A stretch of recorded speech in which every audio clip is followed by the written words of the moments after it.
3 months later, PG&E went to the commission and got their rate tiers changed.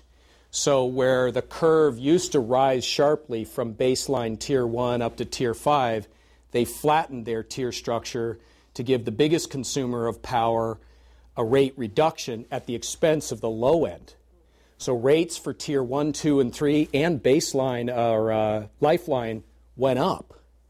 And so we looked at that in July and we thought, wow, now we're going to get hammered at the high end for being more expensive if we don't match it. And we deliberated as a board in our local chambers with input from our own people. This was fabulous.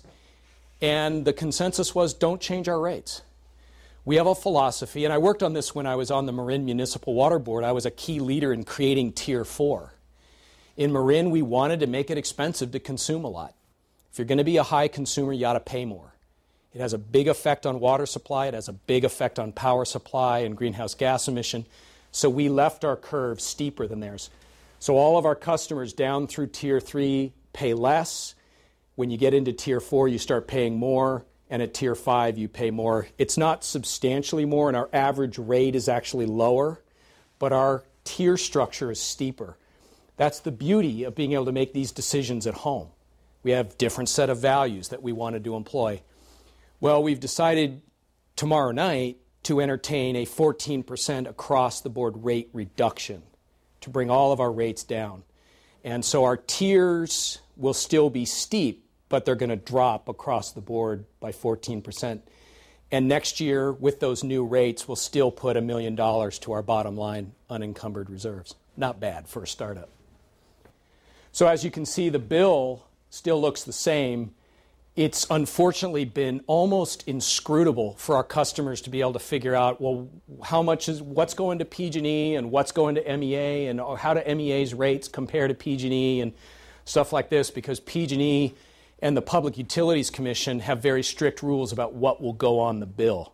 And so we have been dealing with a lot of information management need for our customers to understand what's going on. So a little note to file is you have to have a robust backroom operation customer service center. We bought that from Sempra Energy Solutions, and they're doing a fantastic job. But you've got to have a 24/7 customer service line that citizens can call. I get some personal calls going, God, my bill went up. Is that because of the smart meter, or is that because of you guys? And so we'll get our techs on it, and we'll figure out what's going on with their bill. And 9 times out of 10, it actually has to do with their consumption changing month to month. But because of all the policy noise about this, people are suddenly conscious about their electric bill. Then the next cause is our presence potentially at Tier 5 and Tier 4. Okay? Charles, yes, ma'am. Before you go off that, there was a charge on the PG&E side on electric, 513. I'm assuming that's the transmission and the billing processing charge? Yes.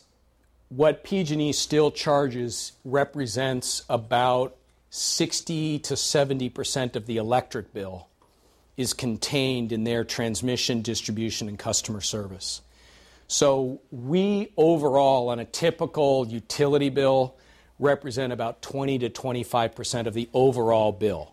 You have gas and electric, and in Northern California, most of us heat with natural gas. It's about half your bill. The other half is electric, and we are about a third of that.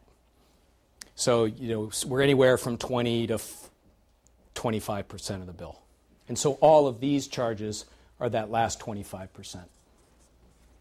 Okay. This bill's a little confusing because it's also a net credit, but typically it comes out to be about a quarter overall.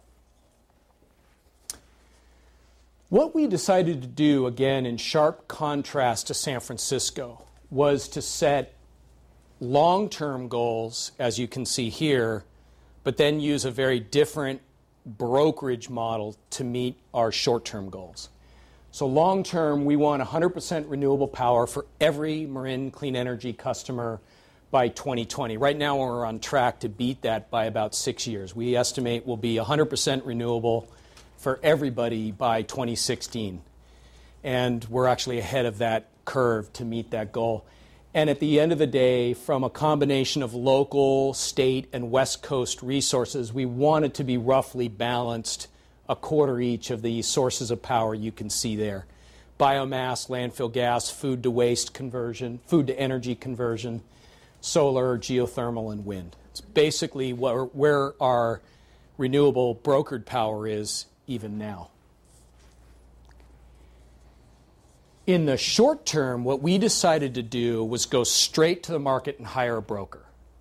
So we did an RFP in July of 2009. We got 20 bids, 3 of which were fabulous bids for very inexpensive power, starting out for, let's say, about 9 cents a kilowatt hour. And we hired Shell Energy North America to go get us the power. Back up 2 years, I was in a meeting with Nancy McFadden, who was PG&E's government affairs director, and I said to her, "You should be our broker. Why would you let someone like Citigroup Energy, Constellation, or Shell Energy come in and steal $80 million, which we're going to be giving to a broker? Why don't you be our broker? Go get a brokerage desk, figure it out." And unfortunately, her response to me was that it'll be cheaper to crush you. I think she might regret that now, because they spent $46 million on the ballot on June 8th and $8 million in Marin trying to crush us, and here we are, and now Shell is making $15 million a year brokering power for us instead of PG&E. We would have been happy to work with them, but they decided to hate us instead of to live with us. And as you can see, our breakdown of current power looks like this. It varies somewhat every year. We just, in fact, Thursday night I'll see for the first time what our power resources will be for the coming year. We get a lot of large hydro, which doesn't count as renewable power under the state standard, but it is part of our non-fossil mix. You can carry on, Woody. You can see a breakdown. This large hydro, a lot of it comes from Tri-Dam. We get some landfill gas from Columbia Ridge, Nine Canyon Wind. A lot of this stuff doesn't count for our local RPS, the Renewable Portfolio Standard for California. We came in at 26% RPS. We're the one utility that beat the standard in 2010, but we have a great non-fossil mix for all of our customers.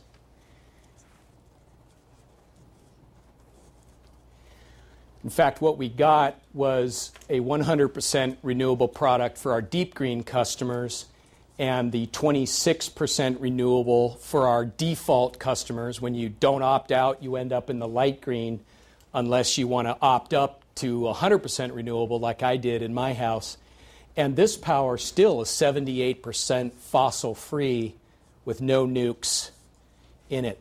So basically, we have a whopping total of 2.8% RECs. It's all real power being put on the grid in the western states area. In July, or no, it was in May, I went out to Boulder, Colorado. They were about to sign a deal re-upping a 30-year contract with XL Energy for coal. I mean, Boulder makes Marin look like a bunch of brown power conservatives. And they were basically killing their own greenhouse gas profile with a franchise agreement with XL for 30 years of coal. And I said, guys, at least go to the marketplace and take a look. Our broker hustled up and down the West Coast. We found renewable and non-fossil resources from the 3 West Coast states, Arizona and Nevada, that are awesome resources, and we got it cheap. At least check it out.